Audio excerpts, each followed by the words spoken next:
Hi friends, welcome to Sheeba's recipes. ഇന്ന് നമുക്ക് വഴുവഴുപ്പൊന്നും ഇല്ലാതെ തന്നെ വളരെ എളുപ്പത്തിൽ വെണ്ടയ്ക്ക തോരൻ ഉണ്ടാക്കുന്നത് എങ്ങനെയാണെന്ന് നോക്കാം.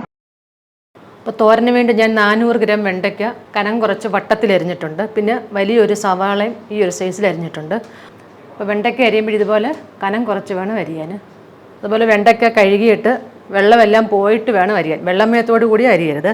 ഈ പാനിലോട്ട് 1.5 ടേബിൾ സ്പൂൺ വെളിച്ചെണ്ണ ഒഴിച്ചു കൊടുക്കാം. വെളിച്ചെണ്ണ ചൂടാകുമ്പോൾ 1/4 ടീസ്പൂൺ കടുക് ഇട്ട് കൊടുക്കാം. ഒരു വറ്റൽമുളക് കട്ട് ചെയ്തത് 2-3 കട്ട് ചെയ്തിട്ടുണ്ട്. കുറച്ച് കറിവേപ്പില. ഇതിലോട്ട് ഈ സവാള ഇട്ട് കൊടുക്കാം. പിന്നെ മീഡിയം സൈസിലെ 4 വെളുത്തുള്ളി ചതച്ചത് ഒന്ന് ഇളക്കി കൊടുക്കാം. സവാള ഒരുപാടൊന്നും വഴറ്റണ്ട, 1 മിനിറ്റ് നേരം ഒന്ന് ഇളക്കി കൊടുത്താൽ മതി മീഡിയം ഫ്ലെയിമിൽ. ഇപ്പോൾ 1 മിനിറ്റ് ആയിട്ടുണ്ട്, ലോ ഫ്ലെയിമിൽ വെക്കണം. ഇനി ഇതിലോട്ടൊരു 3/4 ടീസ്പൂൺ മഞ്ഞൾപ്പൊടി ഇട്ട് കൊടുക്കാം. 1/4 ടീസ്പൂൺ ജീരകപ്പൊടി, ചെറിയ ജീരകത്തിൻ്റെ പൊടി, 1/2 ടീസ്പൂൺ മുളക് പൊടി. ഒന്ന് ഇളക്കി കൊടുക്കാം. വെളിച്ചെണ്ണ വേണമെങ്കിൽ ഒരു 1/2 ടേബിൾ സ്പൂണും കൊണ്ടൊക്കെ കൂടുതലെടുക്കാം.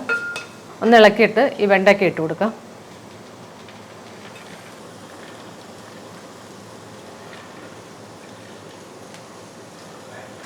നല്ലതായിട്ടൊന്ന് മിക്സ് ചെയ്യുക.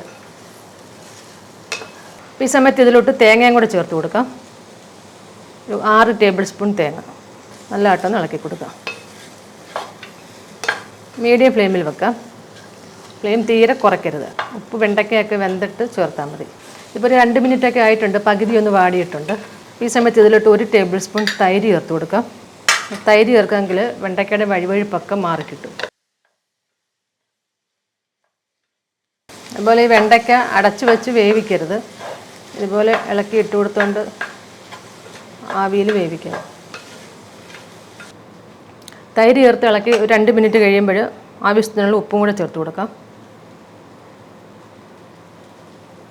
അതുപോലെ ഈ തൈര് ചേർത്ത് കഴിയുമ്പോൾ വഴുവഴാന്നിരിക്കും. ഇങ്ങനെ ഇളക്കി കൊടുക്കുമ്പോൾ അത് കുറച്ച് കഴിയുമ്പോഴും മാറിക്കോളും. കഴിക്കുമ്പോഴും അങ്ങനെ അറിയത്തില്ല. ഇതുപോലെ നിരത്തി ഇട്ടു, അതുപോലെ ഇടയ്ക്കിടയ്ക്ക് ഇളക്കി ഇട്ട് കൊടുത്ത് ഒന്ന് വേവിച്ചെടുക്കണം. ഇപ്പോൾ വെണ്ടയ്ക്കയൊക്കെ നല്ലതായിട്ട് വെന്തിട്ട് ഡ്രൈ ആയിട്ടുണ്ട്. അപ്പോൾ ആ ഒഴിച്ചു കൊടുത്ത എണ്ണയൊക്കെ കുറച്ചൊന്ന് തെളിഞ്ഞിട്ടുണ്ട്. നിങ്ങൾക്ക് മുളക് പൊടിക്ക് പകരം പച്ചമുളക് ചതച്ച് ചേർക്കുകയോ അല്ലെങ്കിൽ അരിഞ്ഞ് ചേർക്കുകയോ ചെയ്യാം.